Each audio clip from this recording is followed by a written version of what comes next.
अस्सलाम वालेकुम स्टूडेंट्स, मैं हूं सर जैन। आप देख रहे हैं जेड ए मैट्रिक्स। बेटा आज हम 9th साइंस का चैप्टर नंबर 3 एक्सरसाइज नंबर 3.2 का आगाज करेंगे, जो बोर्ड के हवाले से इंपॉर्टेंट है। चलते हैं बेटा अपने लेक्चर की तरफ। 3.2 का बेटा क्वेश्चन नंबर 1 है, find common logarithm. Find common logarithm. बेटा कॉमन लोगरिथम की मैं वैसे आपको अगर डेफिनेशन बताऊं तो कॉमन लोगरिथम ऐसे लोगरिथम को कहते हैं जिसकी बेस 10 हो। ऐसा लोगरिथम जिसकी बेटा बेस 10 हो उसको हम कहते हैं कॉमन लोगरिथम।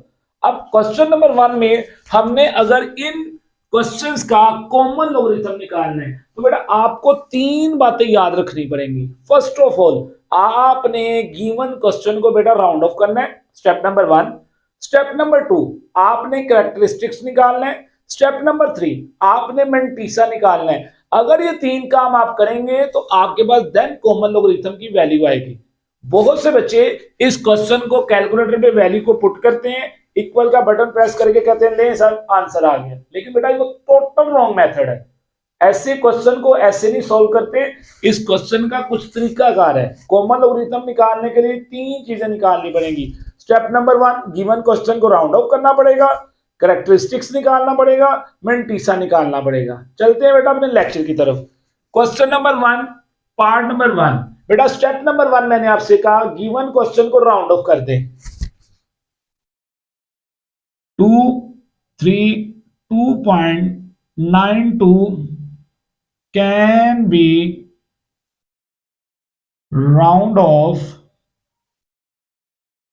2 3 2.9। 9 के बाद लास्ट डिजिट है बेटा 2।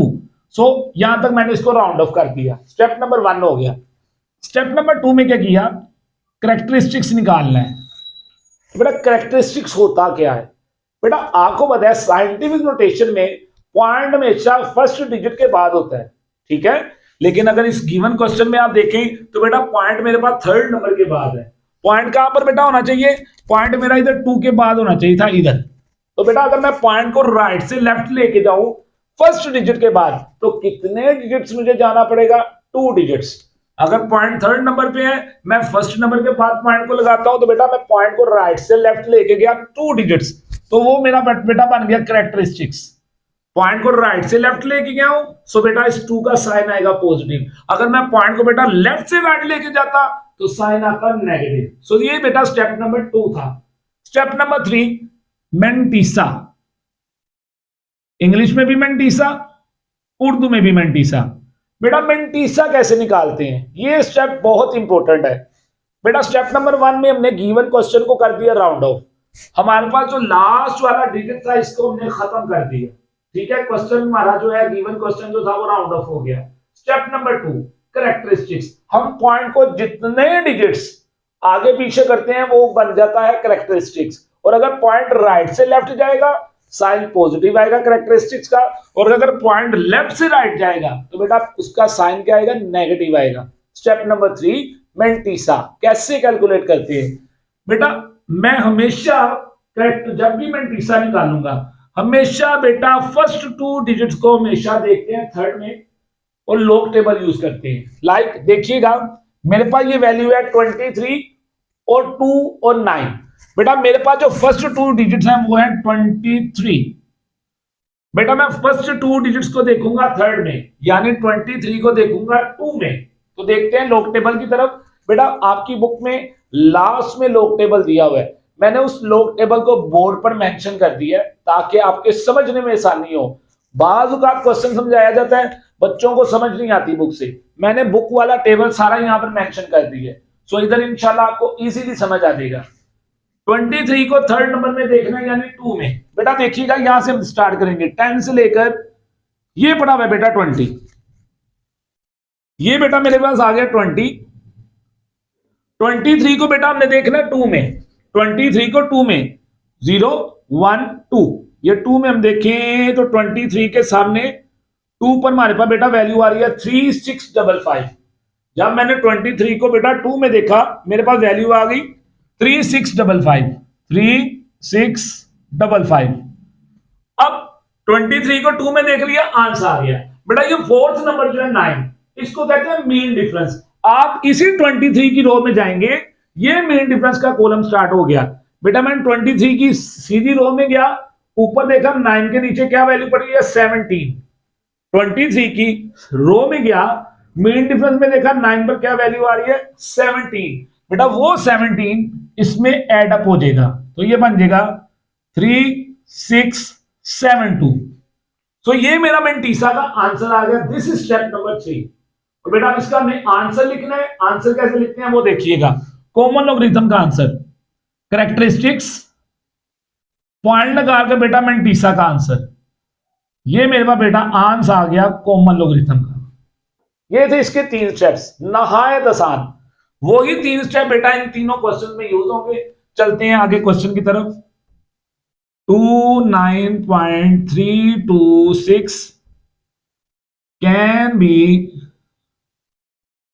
Round of. बेटा मैंने राउंड ऑफ करना है स्टेप नंबर 1 में, तो लास्ट डिजिट को मुझे खत्म करना पड़ेगा। लेकिन लास्ट डिजिट बेटा मेरे पास नंबर है 6। आपको याद होगा छोटी क्लास में आप करते हैं कि जब पॉइंट के बाद नंबर 5 या 5 से ग्रेटर होता है तो उसका एक डिजिट जो होता है प्रीवियस डिजिट में क्या कर देते हैं, एड अप कर देते हैं। तो बेटा जब मैं इसको राउंड अप करूंगा ये आ जाएगा 29.3। जब 6 को खत्म करेंगे इसका नंबर पीछे वाले नंबर में एड अप होके बन जाएगा 3। This is step number 1। Step number 2, characteristics. Characteristics में क्या करते हैं, पॉइंट को फर्स्ट डिजिट के बाद लाते हैं। बेटा मेरा पॉइंट यहां पर होना चाहिए था, तो मेरा पॉइंट है सेकंड नंबर के बाद। मैं अगर पॉइंट को उठाकर फर्स्ट डिजिट के बाद लाऊंगा तो मैं पॉइंट को राइट से लेफ्ट कितने डिजिट लाया, ओनली ऑन 1 डिजिट। तो बेटा 1 इसका आ गया कैरेक्टरिस्टिक्स, और राइट से लेफ्ट आए हैं so sine positive. Step number 3, mantissa. बेटा 23 को मैंने देखना 3 में, ये रहा 23, इसको देखेंगे 3 में, 0 1 2 3। ये देखिएगा ये 29 के सामने 3 पर जब मैंने देखा तो बेटा 4669 आंसर आ गया। 4669। 29 को देखा 3 में, 29 को देखा बेटे 3 में, आंसर आ गया 4669। वो मैंने लिख दिया। ये फोर्थ नंबर जो है ये वाला बेटा फोर्थ नंबर, ये वाला फोर्थ नंबर, ये कौन सा नंबर है, मीन डिफरेंस का। बेटा इसी 29 की रो में हम सीधा जाएंगे, 3 पर देखेंगे। ये देखिएगा 1 2 3, 3 पर देखेंगे तो बेटा देखिएगा 29 के सामने 3 पर बेटा मीन डिफरेंस आ रहा है 4। ये 4 बेटा इसमें क्या कर देंगे, हम एड अप कर देंगे। सो मीन डिफरेंस के आंसर को इसमें एड अप किया, ये बन गया 4673। मेंटीसा आ गया। This is step number 3। अब हम कॉमन लॉगरिथम का आंसर कैसे लिखते हैं, कैरेक्टरिस्टिक्स, पॉइंट लगाकर बेटा मेंटीसा का आंसर। सो ये मेरे पास आ गया कॉमन लॉगरिथम। ठीक है जी। क्वेश्चन नंबर 3 बेटा इसमें देखिएगा मेरे पास गिवन क्वेश्चन है 0.0032। बेटा इस क्वेश्चन को मैं राउंड ऑफ नहीं कर सकता, ठीक है, क्योंकि इसमें जो पॉइंट है वो फर्स्ट डिजिट के बाद है लेकिन 0 के बाद नहीं होना चाहिए। और अगर मैं इसको राउंड ऑफ करूं 32 भी करूं तो बेटा 32 के बाद मेरे पास थर्ड नंबर ही नहीं है, सो मैं इसको राउंड ऑफ नहीं कर सकता। मैं इसका कैरेक्टरिस्टिक्स निकालता हूं। कैरेक्टरिस्टिक्स बेटा क्या होना चाहिए था, पॉइंट कहां पे होना चाहिए था, 3 के बाद। पॉइंट कहां पे होना चाहिए था, यहां पर 3 के बाद। तो देखिएगा हमने पॉइंट को कितने डिजिट्स हम यहां पर लाएंगे, 1 2 3 4। बेटा हम पॉइंट को लेफ्ट से राइट लेकर गए 4 डिजिट्स, तो इट्स मीन दैट कैरेक्टरिस्टिक्स आ गया बेटा 4। और लेफ्ट से राइट आए हैं, लेफ्ट से राइट, लेफ्ट से हम राइट आए हैं, सो बेटा इस 4 का साइन आ गया नेगेटिव। सो -4 कैरेक्टरिस्टिक्स का आंसर आएगा। लेकिन मैं -4 लिखने के बजाय मैं 4 के ऊपर बेटा बार डाल लेता हूं। इस 4 के ऊपर बार का मतलब है -4। सो मेरे पास कैरेक्टरिस्टिक्स आ गया। अब मैंने इसका निकालना बेटे मेंटीसा। अब बेटा तवज्जो दीजिएगा, मेरे पास जो पॉइंट है अगर वो 3 के बाद आ जाता है तो मेरे पास ये नंबर बन जाएगा 32। तो बेटा 32 को मैंने थर्ड नंबर में देखना है। अब थर्ड नंबर तो मेरे पास बेटा है ही नहीं। अगर मैंने 32 को थर्ड नंबर में देखना है, वो नहीं है, तो बेटा हम किस में देखेंगे, ऑब्वियसली 0 में देखेंगे। तो बेटा 32 को हम 0 में देखते हैं। ये रहा 32, ये रहा 0। बेटा 32 को जब हमने 0 में देखा तो मेरे पास आंसर आ गया 5051। 5051। बेटा 32 को देखा थर्ड नंबर में, थर्ड नंबर नहीं था तो जीरो में हमने देखा, लेकिन बेटा इसका फोर्थ नंबर नहीं है, तो फोर्थ नंबर क्या जीरो होगा? नहीं बेटा, फोर्थ नंबर जो होता है वो मीन डिफरेंस का होता है, और बेटा मीन डिफरेंस जीरो पर नहीं होता। सो इसका मेंटीसा का आंसर आ गया 5051। इसका कॉमन लॉगरिथम का आंसर लिखते हैं, कैरेक्टरिस्टिक्स पॉइंट लगाकर मेंटीसा का आंसर। ये बेटा मेरे पास आ गया कॉमन लॉगरिथम। इसका इसका क्वेश्चन नंबर 4 है बेटा। सबसे पहली बात, मैं इसको राउंड ऑफ नहीं कर सकता क्योंकि इसका जो है वो पॉइंट है वो फर्स्ट डेसिमल के बाद जरूर है, लेकिन पॉइंट के जीरो के बाद नहीं होना चाहिए। सो बेटा मैं इसका डायरेक्ट निकालूंगा कैरेक्टरिस्टिक्स। कैरेक्टरिस्टिक्स क्या होना चाहिए था? पॉइंट हमेशा फर्स्ट डिजिट के बाद हो लेकिन जीरो के बाद ना हो। तो पॉइंट को बेटा कहां पे होना चाहिए था? 3 के बाद। तो पॉइंट को अगर मैं लेफ्ट से राइट लेके जाता हूं कितने डिजिट जाऊंगा? Only on 1 digit. So it's mean that इसका जो कैरेक्टरिस्टिक्स आ गया 1 आ गया, लेकिन पॉइंट लेफ्ट से राइट गया, सो 1 की ऊपर आ गया बार। इट्स मीन दैट इसका कैरेक्टरिस्टिक्स आ गया -1। और मेंटीसा निकालेंगे इसका। मेंटीसा बेटा देखिएगा, जब मैंने इसका मेंटीसा निकालना है तो मेरे पास ये नंबर बन गया 3206। मैं 32 को देखूंगा जीरो में, 32 को बेटा देखा जीरो में, ये रहा 32 बेटा, ये रहा जीरो। 32 को देखा जीरो में, आंसर आ गया 5051। 32 को जीरो में देखने से आंसर आया 5051। अब इसी 32 को हमने मीन डिफरेंस में देखना 6 पर।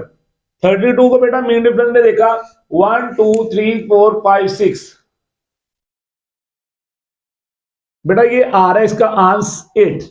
जब हमने 32 को मीन डिफरेंस में देखा 6 पर, इसका आंसर आया 8। सो वो 8 इसमें बेटा क्या कर देंगे? प्लस कर देंगे।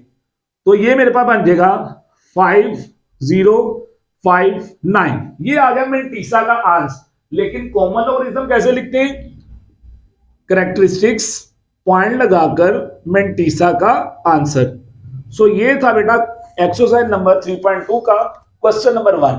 उम्मीद करता हूं आपको इसकी समझ आई होगी। चलते हैं इसके क्वेश्चन नंबर 2 की तरफ।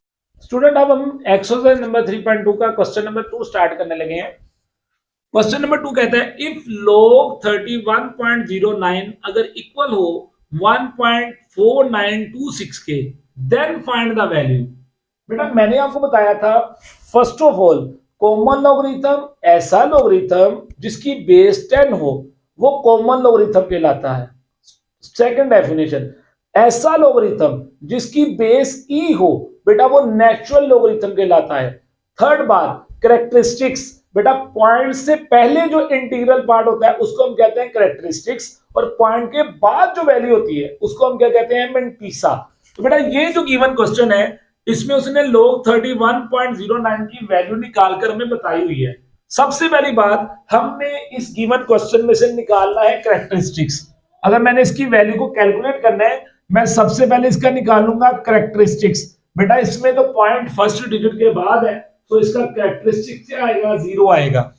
कैरेक्टरिस्टिक्स आ गया बेटा 0। अब मैंने कैलकुलेट करना है मेंटीसा। बेटा इसमें मुझे लॉग टेबल की जरूरत नहीं पड़ेगी। क्यों? क्योंकि उसने क्वेश्चन में ही मुझे बेटा मेंटीसा की वैल्यू ये देखेंगे दे दी हुई है। आपको मैंने पहले बताया था पॉइंट से पहले जो वैल्यू होती है वो होती है कैरेक्टरिस्टिक्स, और पॉइंट के बाद वाली वैल्यू को हम क्या कहते हैं बेटा? मेंटीसा। सो मेरे पास इस क्वेश्चन में उसने मेंटीसा ऑलरेडी दिया हुआ है। सो मेंटीसा कभी भी चेंज नहीं होता, हर क्वेश्चन के लिए यही मेंटीसा यूज होगा। सो मेंटीसा आ गया बेटा 4926। अब बेटा मैंने इसके आंसर को लिखना है, मैं लिखूंगा कैरेक्टरिस्टिक्स पॉइंट लगाकर मेंटीसा का आंसर। ये बेटा मेरे पास आंसर आ गया इस वैल्यू का। सिमिलर इसको देखिएगा, सबसे पहली बात इसका कैरेक्टरिस्टिक्स निकालना है तो बेटा पॉइंट हमेशा फर्स्ट डिजिट के बाद होना चाहिए। यहां पर पॉइंट थर्ड डिजिट के बाद है। अगर मैं पॉइंट को उठाकर फर्स्ट डिजिट के बाद लाऊंगा, कितने डिजिट्स लाऊंगा? 2 डिजिट्स। तो कैरेक्टरिस्टिक्स आ गया बेटा 2। और अगर पॉइंट राइट से लेफ्ट आया है तो कैरेक्टरिस्टिक्स आएगा positive. So mantissa which is equal, mantissa बेटा ऑलरेडी हमें क्वेश्चन में दिया हुआ है तो मेंटीसा कभी भी चेंज नहीं होता। सो जो मेंटीसा इसका है वही मेंटीसा इन चारों पार्ट्स का होगा।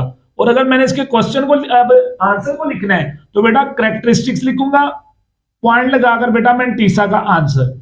सो ये मेरा आंसर आ गया इस वैल्यू का। सिमिलर इसका थर्ड पार्ट आप गौर करें, इसका करेक्टरिस्टिक्स बेटा क्या होना चाहिए? पॉइंट तो फर्स्ट डिजिट के बाद है लेकिन जीरो के बाद नहीं होना चाहिए। पॉइंट कहां पर होना चाहिए था? 3 के बाद। अगर मैं पॉइंट को बेटा उठाकर यहां पर लाता हूं 3 के बाद, कितने डिजिट्स आऊंगा देखिएगा, 1 2 3। पॉइंट को मैं लेफ्ट से राइट साइड पे लेके आया 3 डिजिट्स, और अगर आप पॉइंट को लेफ्ट से राइट लाएं तो बेटा साइन आता है नेगेटिव। इट्स मीन दैट -3 इसका कैरेक्टरिस्टिक्स आ गया। मेंटिसा अगर हमने निकालना है, मेंटिसा इस क्वेश्चन में हमें ऑलरेडी दिया हुआ है। सो 4926। अब इसके आंसर को जब मैं लिखूंगा तो बेटा मैं सबसे पहले लिखूंगा करेक्टरिस्टिक्स, और -3 को हम बेटा लिख सकते हैं 3 का बार, पॉइंट लगाया बेटा मेंटिसा का आंसर। सो मेरे पास ये आंसर आ गया। क्लियर? पार्ट नंबर 4, सबसे पहला स्टेप, इसका करेक्टरिस्टिक्स निकालेंगे। पॉइंट बेटा मेरे पास फर्स्ट डिजिट के बाद तो है लेकिन जीरो के बाद हमें एक्सेप्टेबल नहीं है, तो पॉइंट कहां पर होना चाहिए? 3 के बाद। तो पॉइंट को मैं लेफ्ट से राइट साइड पर लेके गया 1 डिजिट, सो इसके करेक्टरिस्टिक्स आ गया -1, या आप इसको लिख लें 1 का बार। 1 के बार का मतलब है -1। और मेंटिसा अगर मैंने इसका कैलकुलेट करना है तो बेटा वो तो मुझे ऑलरेडी उसने दिया हुआ है 4926। जब मैं इसके आंसर को लिखूंगा तो मैं लिखूंगा करेक्टरिस्टिक्स, पॉइंट लगाकर मेंटिसा का आंसर। ये था बेटा क्वेश्चन नंबर 2। क्वेश्चन नंबर 3 की तरफ चलते हैं। Find the number whose common logarithm are.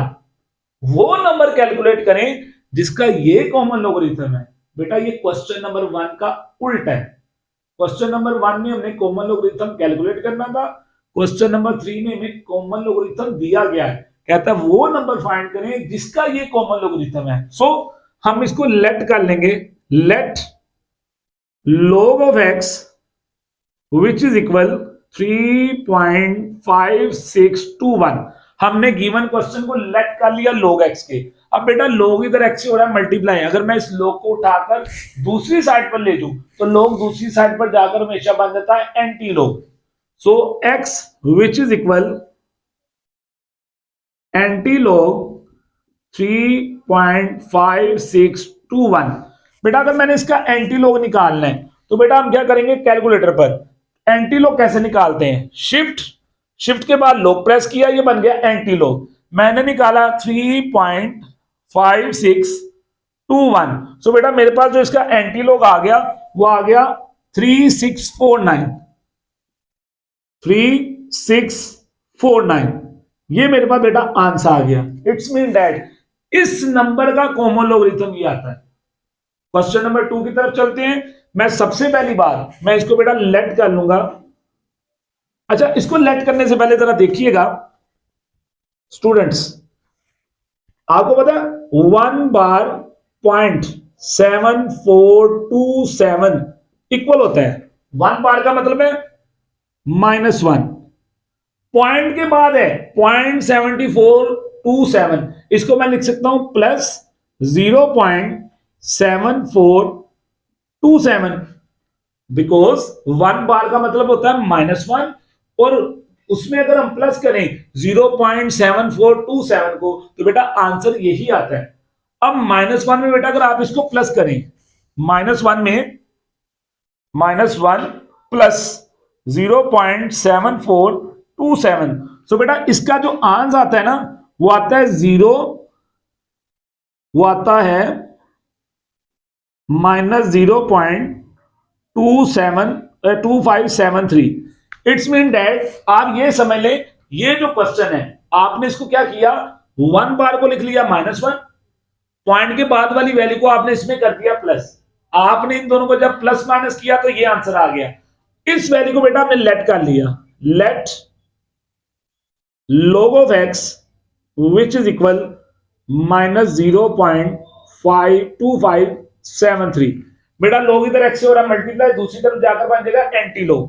So x which is equal anti log -0.2573। सो बेटा मैं इसका एंटी लॉग लेता हूं, शिफ्ट लॉग आंसर। तो बेटा इसका जो एंटी लॉग लेने से आंसर आया वो आया है 0.5530। ये बेटा मेरे पास क्वेश्चन नंबर 3 का पार्ट नंबर 2 का आंसर आ गया। पार्ट नंबर 4 की तरफ चलते हैं। बेटा पार्ट नंबर 4 में देखिएगा दिया हुआ है log 381 which is equal to L. बेटा इसका question number 4, question number 5, question number 6, तीनों क्वेश्चंस में जितने भी पार्ट्स हैं एक ही मेथड से होंगे। इस क्वेश्चन को समझिएगा, नहायत आसान है और बोर्ड के वाले से इंपॉर्टेंट भी है। बेटा जब भी आपके पास ऐसा क्वेश्चन गिवन होगा, इसको करने का तरीकाकार क्या होगा? आप इस क्वेश्चन को सबसे पहले लिखेंगे एक्सपोनेंशियल फॉर्म में। याद रखिएगा, इन एक्सपोनेंशियल फॉर्म, इन एक्सपोनेंशियल फॉर्म। बेटा एक्सपोनेंशियल फॉर्म में क्या करते हैं, इस वैल्यू को बेटा वैसे का वैसे लिख देते हैं, इक्वल साइन के इस तरह बेटा जो भी हो वो log की बेस। यहां पर जो 3 है ना, ये log के नीचे जो 3 है, ये 3 log की बेस है। याद रखिएगा सबसे पहला स्टेप क्या है, इन एक्सपोनेंशियल फॉर्म। एक्सपोनेंशियल फॉर्म में क्या करते हैं, 81 बेटा वैसे का वैसे, इक्वल साइन के उस तरफ कुछ भी पढ़ाओ, कुछ भी पढ़ाओ बेटा वो log की बेस की पावर बन जाता है। यानी ये बन जाएगा 3 पावर l। ठीक है, क्वेश्चन नंबर 1 हमने क्या किया, step number 1 in exponential form. Exponential form में क्या किया, 81 as it is, equal sign के उस तरफ जो भी था वो log की बेस की पावर। अब बेटा हम 81 का लेंगे एलसीएम। 81 का एलसीएम लिया, 3 2 दा 6, 3 7 दा 21, 3 9 दा 27, 3 3 दा 9, 3 1 दा 3। सो बेटा 3 कितनी बार आया, 4 टाइम, 1 2 3 4। सो मैंने लिख लिया 3 power 4 which is equal 3 power L. जैसे आपको पता है दो वैल्यूज मल्टीप्लाई हो, उनकी बेस सेम हो तो पावर्स ऐड हो जाती हैं। अब बेटा देखिएगा यहां पर दो वैल्यूज की बेस सेम है लेकिन दोनों के दरमियान इक्वालिटी का साइन है। इट्स मीन दैट अगर दो वैल्यूज की बेस सेम हो, सेंटर में इक्वल का साइन हो, तो बेटा इनकी पावर्स भी आपस में क्या हो जाएंगी, इक्वल हो जाएंगी। तो ये आंसर आ गया मेरे पास इसके पार्ट नंबर 1 का। पार्ट नंबर 2 की तरफ चलते हैं। Step number 1 in exponential form. In exponential form, exponential form में क्या करेंगे, 6 वैसे का वैसे आ गया, इक्वल साइन के इस तरफ जो भी होगा वो बेस की पावर, इक्वल साइन के इस तरफ जो भी होगा वो बेस की पावर बन जाएगी, ए की power 0.5। This is step number 1। इस स्टेप से आगे मूव करते हैं। बेटा मुझे इस क्वेश्चन में आंसर निकालना है ए का। अब ए का आंसर निकालने के लिए मुझे 0.5 को खत्म करना पड़ेगा। अगर आपको याद हो, हम जब बेटा 1/2 को डिवाइड करते हैं, हम अगर 1/2 को डिवाइड करें तो बेटा मेरे पास आंसर 0.5 ही आता है। इट्स मीन दैट मैं 0.5 की जगह लिख सकता हूं 1/2। और अगर आप दूसरे लफ्जों में गौर करें, मैंने अगर 1/2 को खत्म करना हो तो आपको याद होगा स्क्वायर रूट की पावर क्या होती है, 1/2 होती है।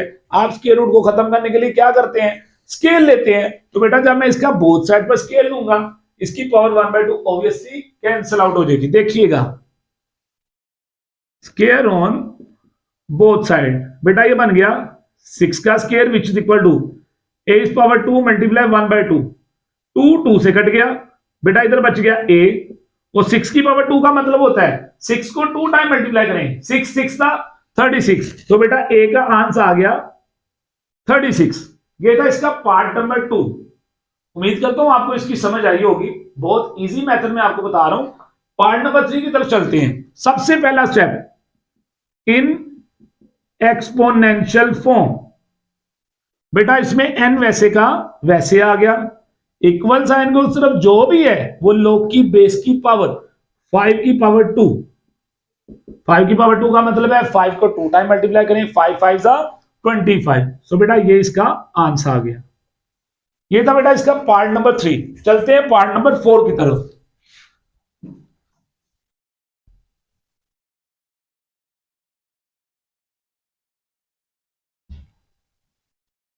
बेटा इसका पार्ट नंबर 4 है पार्ट नंबर 4 में आ रहा है जी log 10p which is equal to 40। Part number question number 4, part number है बेटे 4 इसका 10 और पावर है p which is equal to 40। Question number 4 का पार्ट नंबर 4। बेटा अगर आप गौर करें, आपने जो 3 क्वेश्चंस अभी किए हैं, इन तीनों क्वेश्चंस में log गिवन था, लेकिन इसके पार्ट नंबर 4 में बेटा log गिवन नहीं है। इट्स मीन डैट मुझे सबसे पहले इनका बोथ साइड पर क्या लेना पड़ेगा, log लेना पड़ेगा। दूसरी बात 10 की पावर p है, तो log का ला बेटे यूज हो सकता है, इसलिए log हमें लेना पड़ेगा। सो टेकिंग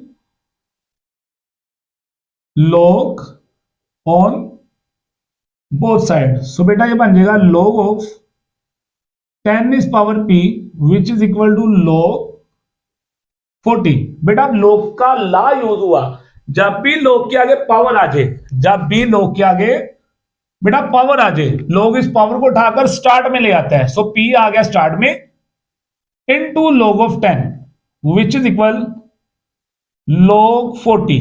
अब बेटा याद रखिएगा log 10 और log 40 की वैल्यू हमने निकालनी है, तो कैलकुलेटर से इजीली निकाल सकते हैं। बेटा log 10 जो होता है वो इक्वल होता है 1 के, और log 40 की वैल्यू हम निकाल लेते हैं log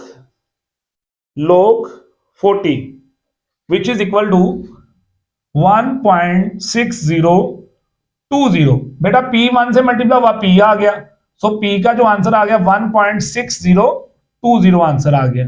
ये था बेटा क्वेश्चन नंबर 4 का पार्ट नंबर 4। चलते हैं इसके बेटा पार्ट नंबर 5 की जानिब। Question number 5 most important question short के पॉइंट ऑफ व्यू से। इसके क्वेश्चन नंबर 5 में बेटा मुझे कुछ 2 पार्ट दिए हुए हैं। कहता है एवेल्युएट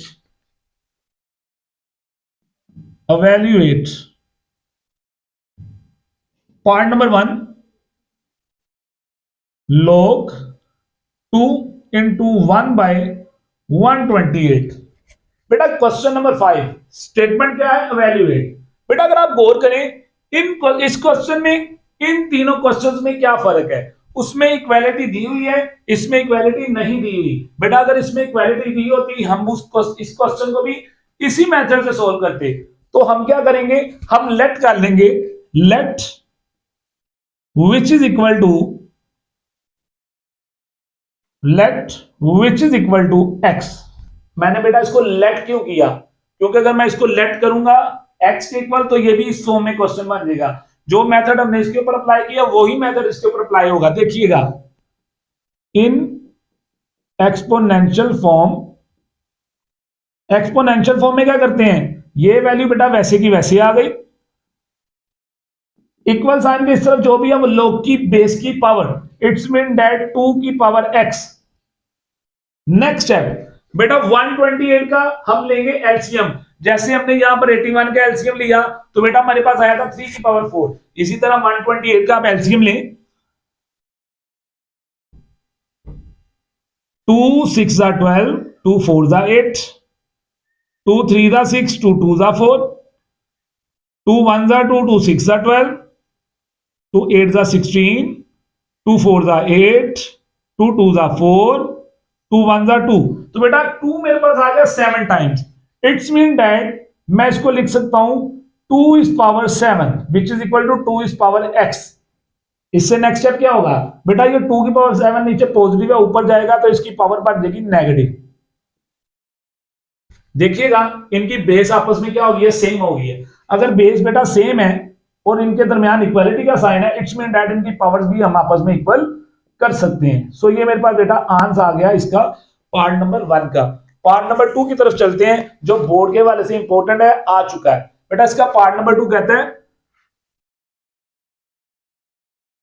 पार्ट नंबर 2 बेटा इसका कह रहा है log 512 to the base. Base इसकी क्या है, बेस उसने हमें दी है 2 स्क्वायर रूट 2। मेरे पास क्वेश्चन नंबर 5 का पार्ट नंबर 2 है log 512 टू दी बेस। बेटा log की बेस ये दी हुई है, आपको कंफ्यूज कर रहा है, यहां पर आपको कंफ्यूज कर रहा है, वो देखना चाह रहा है आपको पता है कि नहीं पता कि बेस क्या होती है। ठीक है, यहां पर अगर आपको पता है कि log की बेस क्या होती है तो वही बच्चा यहां पर पुट करेगा। सो मैं कह सकता हूं कि जो मेरे पास गिवन क्वेश्चन है वो कुछ यूं दिया हुआ है, log 2 square root 2 which is equal 5 1 sorry which is equal to नहीं आएगा क्योंकि यहां पर ये आएगा 5 1 2। अब इस क्वेश्चन में बेटा इक्वालिटी नहीं है, जैसे ये क्वेश्चन किया सिमिलर यही क्वेश्चन भी वैसे ही होगा। So let log 2 square root 2 5 1 2 which is equal to x। So in exponential form, बेटा अगर मैं इसको एक्सपोनेंशियल फॉर्म में लिखूंगा तो 5 1 2 वैसे का वैसे, इक्वल साइन के इस तरफ जो भी है वो बेस की पावर, बेस की पावर। अब बेटा 5 1 2 का आप एलसीएम लें तो आता है 2 is power 9। It's mean that अगर हम 2 को 9 टाइम्स मल्टीप्लाई करें तो 5 1 2 आता है विच इज इक्वल, बेटा ये 2 और ये 2 आपस में हो रहे हैं मल्टीप्लाई, एक 2 की पावर है 1, एक 2 की पावर है 1/2, तो बेस सेम है, पावर्स क्या हो जाएंगी, एड अप हो जाएंगी। सो जरा देखिएगा, अगर मैं 1 इस 2 की पावर है 1, ठीक है ये 1 आ गया, इस 2 की पावर है 1/2, ये फर्स्ट वाला 2 है जिसकी पावर बेटा 1 है, सेकंड वाला 2 है जिसकी पावर है 1/2, इनका एलसीएम लेते हैं, नीचे आ गया बेटा 2, ये 2 इस 1 से मल्टीप्लाई हुआ, 2 1 जा 2, 2 प्लस 1 3, इट्स मीन दैट 3/2, ये बेटा इसका आ गया एलसीएम। ठीक है, हमने इसका एलसीएम लिया, ये बन गया 2 की पावर 3/2 होल पावर x। अब मैं क्या करूंगा, इसकी ब्रैकेट को खत्म करूंगा तो पावर्स आपस में क्या हो जाएंगी, मल्टीप्लाई, पावर्स हो जाएंगी multiply, 2 is power 9 which is equal to 2 is power 3/2 x। Base बेटा सेम है और सेंटर में इक्वालिटी का साइन है तो हम इसकी पावर्स को भी आपस में इक्वल कर देंगे, 3/2 x। अब हमने यहां से निकालना है x का आंसर, 2 इधर डिवाइड है, इधर जाकर 9 से मल्टीप्लाई होगा, सो 9 2 जा 18 विच इज इक्वल टू 3x, 3 इधर x से मल्टीप्लाई और इस तरफ जाकर divide, so x which is equal 18/3, 3 1 जा 3, 3 6 जा 18, सो बेटा x का आंसर आ गया 6। Very very important question. Last हमारे पास एक्सरसाइज नंबर 3.2 का क्वेश्चन नंबर 6 बचता है, वो भी हम इसकी के साथ इंशाल्लाह करेंगे और एक्सरसाइज हमारी बेटा कंप्लीट हो जाएगी। बेटा इसका 6 वाला पार्ट जो है आप देख सकते हैं, क्वेश्चन नंबर 6 में कह रहा है find the value of x, x की वैल्यू फाइंड आउट करें, part number 1। Question number 6 part number 1 क्या कहता है जी, log 2x which is equal to 5। बेटा सबसे पहली बात मैंने आपको पहले बताया था, क्वेश्चन नंबर 4 5 6 तीनों में एक ही मेथड यूज होगा।